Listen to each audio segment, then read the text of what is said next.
কুড়িগ্রামের ফুলবাড়ী উপজেলার এস দারুল খাইর মাদ্রাসার এক শিক্ষার্থীকে বলাৎকারের অভিযোগ উঠেছে ওই মাদ্রাসার এক শিক্ষকের বিরুদ্ধে। এ ঘটনায় অভিযুক্ত শিক্ষকের বিচারের দাবিতে মানববন্ধন ও বিক্ষোভ প্রদর্শন করেছে এলাকাবাসী। আলমগীর হোসেন আসিফের প্রতিবেদনে বিস্তারিত। মঙ্গলবার বিকেল ৪টার দিকে উপজেলার রাবাইতারি এলাকায় খড়িবাড়ি বাজার টু নাগেশ্বরী পাকা সড়কের পাশে অবস্থিত মাদ্রাসার প্রধান ফটকের সামনে এ মানববন্ধন ও বিক্ষোভ অনুষ্ঠিত হয়। অভিযোগে জানা যায়, গত ৫ এপ্রিল রাতে পার্শ্ববর্তী একটি অনুষ্ঠান দেখতে যায় মাদ্রাসার বেশ কিছু শিক্ষার্থী। ওই সময় মাদ্রাসার ৩য় শ্রেণীর শিক্ষার্থী তাফসির সরকার মাদ্রাসায় অবস্থান করছিল।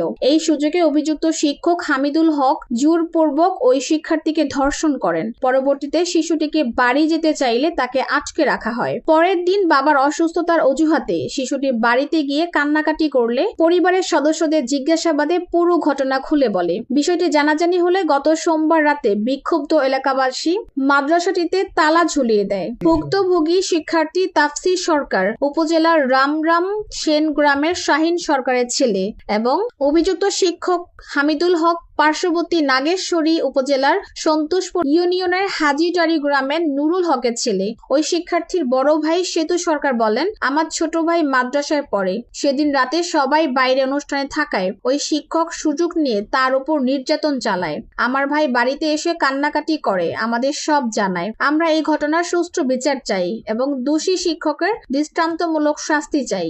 এ প্রসঙ্গে মাদ্রাসার প্রতিষ্ঠাতা ইঞ্জিনিয়ার আব্দুস সালাম সুজার মোবাইল ফোনে একাধিকবার কল করলেও ফোন বন্ধ থাকায় তার বক্তব্য পাওয়া যায়নি। ঘটনার পর থেকে অভিযুক্ত শিক্ষক পলাতক রয়েছেন। এদিকে সঠিক তদন্তের মাধ্যমে দোষী শিক্ষকের দৃষ্টান্তমূলক শাস্তির দাবি জানিয়েছেন মানববন্ধনকারীরা। মাদ্রাসা ছুটি দিয়ে দেয়, তারপরে আমরা আইনের আশ্রয় নেই। আইনের আশ্রয় নিয়ে এখন পর্যন্ত আমরা সেই ধর্ষককারীকে খুঁজে পাই না বা তার সাথে আমরা কোনো কন্ট্যাক্ট করতে পারি না। তারই প্রেক্ষাপটে আজকে আমাদের এই তরুণ সমাজের মানববন্ধন। আজকে আমরা এই ধর্ষকের একটা বিচার না হওয়া পর্যন্ত, তার ফাঁসি না হওয়া পর্যন্ত আমরা কোনো তরুণ সমাজ, আমরা যারা তরুণরা আছি এই মাদ্রাসা ছাড়তেছি না। আমাদের মানববন্ধন অফ হবে না এ পর্যন্তই। আসসালামু আলাইকুম। আমাদের ছোট ভাইয়ের যে কাজটা হয়েছে আমরা এটা কখনো মেনে নিব না এবং আমরা সবাই এখানে আছি যতক্ষণ পর্যন্ত এটা সুস্থ বিচার হবে না আমরা এখান থেকে লড়বো না। এবং সুজা যে সাহায্য করছে পালাইতে এইটার আমরা বিচার চাই। এলাকাবাসী আমরা সবাই এখানে একত্রিত হয়েছি, এই বিচার আমরা চাই। যতক্ষণ পর্যন্ত বিচার হবে না আমরা এখান থেকে কেউ এক পা লড়বো না, বিচার আমরা চাই।